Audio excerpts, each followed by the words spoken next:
الرحمن الرحیم 21 مارچ عید نوروز کے دن ایک نماز ہے جس کی بڑی فضیلت ہے۔ 50 سال کے گناہ جو ہے وہ معاف ہو جاتے ہیں۔ اس کو آپ نے قربتاً اللہ کی نیت سے پڑھنی ہے، رجائے مطلوبیت کے طور، یعنی اس دن جو ہے وہ انسان کو غسل کرنا چاہیے، صدقہ دینا چاہیے، خوشبو لگانی چاہیے، نیا لباس پہننا چاہیے، اور ظہر اور عصر کی نماز کے بعد 4 رکعت نماز پڑھے، 2 کر کے 2 رکعت نماز پڑھتا ہوں قربتاً اللہ۔ سورہ الحمد کے بعد 10 مرتبہ سورہ قدر کی تلاوت کریں، انا انزلناہ فی لیلۃ القدر، اور دوسری رکعت میں بھی سورہ الحمد کے بعد 10 مرتبہ آپ جو ہے سورہ کافرون، قل یا ایھا الکافرون کی تلاوت کریں۔ یہ نماز مکمل کریں اور اس کے بعد دوسری نماز 2 رکعت، پھر وہی نیت 2 رکعت نماز پڑھتا ہوں قربتاً اللہ۔ سورہ الحمد کے بعد 10 مرتبہ سورہ توحید، قل ھو اللہ احد، مکمل سورت کی تلاوت کریں، اور دوسری رکعت میں سورہ الحمد کے بعد 2 سورتیں 10 مرتبہ، سورہ ناس اور سورہ فلق، ان کی تلاوت کریں، اور تلاوت کرنے کے بعد تسبیح کا ذکر کریں، دعا مانگیں، تو خالق کائنات جو ہے وہ اس نماز کے صدقے میں آپ کے 50 سال کے گناہ معاف کر دے گا۔ اس لیے کہ جس دن بھی عید ہوتا ہے نا،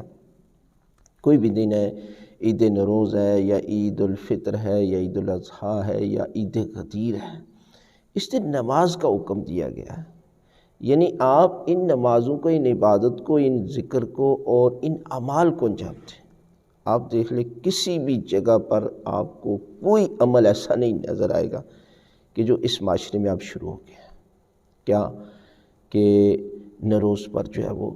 جانوروں کے جلسے، کبڈی کا مقابلہ، اور ڈھول اور ناچنا، اور گانے والے لے کر آتے ہیں جو گانا گاتے ہیں۔ دیکھیں یہ کام وہ ہیں کہ جن سے ہر صورت میں ائمہ نے منع کیا، اور ہمارے معصوم ہستیاں کہ جنہوں کو گانے سے اس قدر نفرت تھی کہ ہر جگہ پر حضرت امام زین العابدین علیہ السلام یا حضرت امام موسیٰ کاظم علیہ السلام، یہ ہستیاں کہ جو دربار یزید میں داخل ہوئی،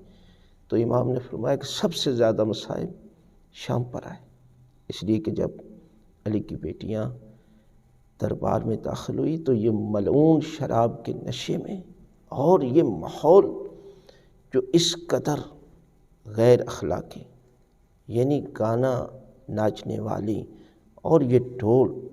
یہ اس وقت بھی ان پاک ہستیوں نے گریہ کیا، اور آج بھی گریہ کرتے ہیں، اس لیے کہ پاک ہستیاں جب آپ ان کا ذکر کرتے تو آپ کا عقیدہ ہے کہ وہ ان کی روحیں آتی، تو جب وہ روحیں، وہ پاک ہستیاں موجود ہوتی ہیں